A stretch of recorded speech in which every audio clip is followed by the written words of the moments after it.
Comment peut-on s'assurer d'être constant avec sa création de contenu, semaine après semaine, mois après mois, année après année? Je te livre mes trucs dans les prochaines minutes. Les médias sociaux en affaires est votre rendez-vous hebdomadaire pour en connaître davantage sur les différents réseaux sociaux et les plateformes de création de contenu dans un contexte d'affaires. Chaque semaine, je, Amélie Delobel, répondrai à une question thématique qui vous permettra d'appliquer concrètement ces conseils pour votre entreprise. C'est parti!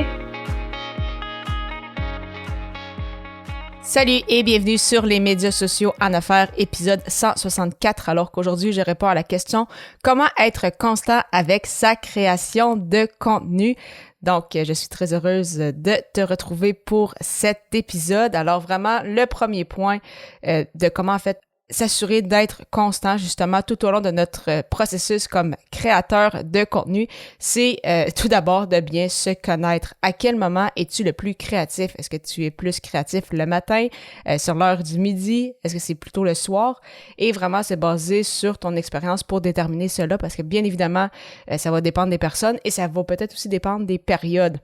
Donc, certains ont peut-être été à un certain moment plus des oiseaux de nuit, d'autres maintenant qui sont plus à l'aise à travailler le matin. Donc, vraiment, il n'y a pas de souci. C'est vraiment juste de se connaître parce que si on le sait qu'on est plus créatif le matin et que finalement, on place toujours d'autres choses le matin que ce soit pour le travail ou autre et que finalement, le seul moment où on peut faire de la création de contenu, c'est, je sais pas moi, le samedi soir. Ben, ça se peut que ce sera peut-être pas le moment le plus créatif ou le moment où on va avoir le plus d'inspiration et donc ça devient difficile de se motiver alors qu'une fois qu'on se connaît, qu'on le sait à quel moment que c'est le mieux pour nous, c'est très facile. Le moment est déterminé, on le met à notre horaire. Donc, comme un rendez-vous important, donc pas juste se dire « je sais que le matin, je suis plus créatif. La fin de semaine, ça va bien aller, parfait.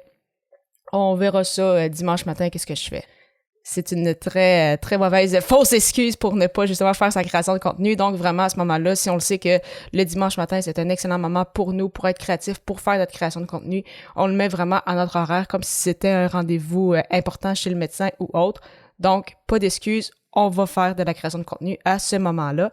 Et une fois qu'on est à l'aise, donc à une certaine aisance, que ce soit avec le podcast ou autre, vraiment, je vous recommande fortement de faire du méga batching ou qu'est-ce qu'on appelle de la production en lot.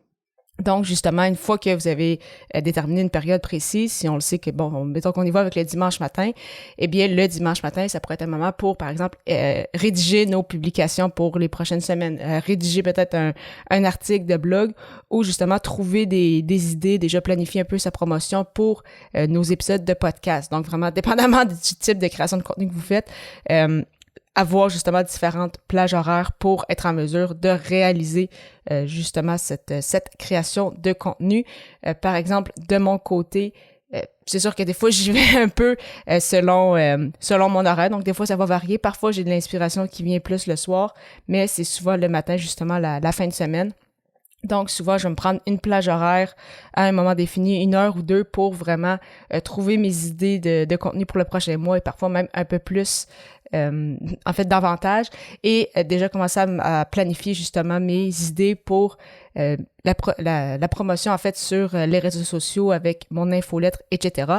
Et une fois que tout ça s'est fait dans ce bloc-là, pour le prochain bloc, donc il va souvent être quelques jours plus tard, maximum une semaine plus tard. Là, ça va vraiment être une période d'enregistrement. Donc, enregistrement, montage, faire le petit montage aussi vidéo pour mettre tout ça sur YouTube. Donc, vraiment important, c'est ça, de se mettre cela à l'horaire. C'est la seule façon vraiment où est-ce qu'on s'assure vraiment de garder cette constance-là. Et pour se motiver aussi, c'est important de se rappeler le pourquoi on le fait. C'est quoi notre mission? Pourquoi on souhaite en fait aider ces gens-là, les gens qui vont nous écouter, les gens qui vont nous voir, les gens qui vont nous lire, pour quelles raisons justement on veut les aider? Est-ce que c'est parce qu'on était à leur place il y a peut-être 1 an, il y a quelques semaines et on aurait aimé ça, avoir ces ressources-là à ce moment-là? Donc vraiment, toujours c'est ça, se rappeler notre pourquoi, mais également se dire qu'on va aider probablement beaucoup plus de personnes qu'on peut le penser en faisant justement notre création de contenu. Et également, quelque chose que je trouve très important de te partager, c'est ne pas oublier aussi de voir tout le chemin que tu as parcouru depuis les dernières semaines, les derniers mois, les dernières années. Donc oui, parfois ça arrive, des périodes plus difficiles, il y a des choses qui sont parfois hors de notre contrôle, on peut pas tout contrôler non plus. Donc qu'est-ce qui se passe autour de nous? mais de voir justement tout ce qu'on a fait, tout le travail parcouru depuis justement tout ce temps, se donner un peu une petite tape sur l'épaule. Parfois, ça peut faire du bien parce que des fois, on a l'impression qu'on a moins de résultats peut-être que par le passé ou que peut-être rendu à un certain niveau, on dirait qu'on stagne un peu, qu'encore une fois, que ce soit en termes de téléchargement, que ce soit en termes d'écoute ou autre, parfois, il y en a qui vont peut-être être un peu découragés, mais vraiment de voir tout ce qui a été fait en se disant peut-être que pour le moment, ça stagne un peu. J'ai peut-être d'autres actions que je peux poser pour justement avancer ça. Mais hey, j'en suis déjà rendu à mon 20e épisode de podcast alors qu'il y a quelques mois, je ne l'avais même pas lancé. Hey, je vais bientôt lancer ma 50e vidéo sur YouTube alors qu'il y a un an, je n'avais même pas de chaîne YouTube. Donc vraiment, très important de c'est ça, de se donner une bonne tape dans le dos et de se féliciter justement quand on atteint certains plateaux parce que oui, on le fait pour ça, de donner de la valeur, aider des gens, trouver des clients, mais on le fait aussi pour nous, on aime ça partager notre message et c'est important, c'est ça, de s'encourager également.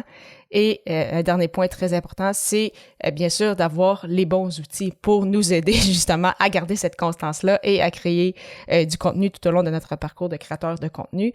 De mon côté, pour mes idées, donc je suis quand même à l'ancienne, donc soit effectivement je vais prendre des fois des notes papier, sinon je vais les mettre en fait dans un document Word très très souvent, sinon c'est sûr que l'outil comme Workflowy peut être très intéressant, donc work comme travail, donc W-O-R-K F-L-O-W-Y, donc Workflowy qui est un outil gratuit avec une version payante, mais la version gratuite peut vraiment te permettre de faire beaucoup de trucs pour justement noter tes idées, t'assurer d'avoir une structure lorsque tu fais tes épisodes.